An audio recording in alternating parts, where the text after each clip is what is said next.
These hammers from Fretz are a way to have a high-quality, long-lasting tool on your bench. Each hammer provides a specific job. Choose the tools that work best for you. The chasing hammer has a large face for flattening and a ball-peen side for riveting and metal design. The Planishing hammer hardens and smooths metal and features a rounded face for creating subtle textures.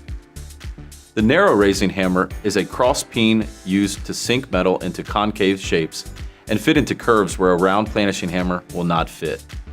The hammer also leaves a dramatic texture on flat, concave, and convex metal and jewelry. The large Embossing hammer textures metal with two ball-shaped ends of different sizes. The textures can be varied by changing the force of the blow. It's also used to emboss or sink shapes into cavities or a sandbag. Each wooden handle is treated with a smooth lacquer finish to last through each project. Order today at stuller.com/tools.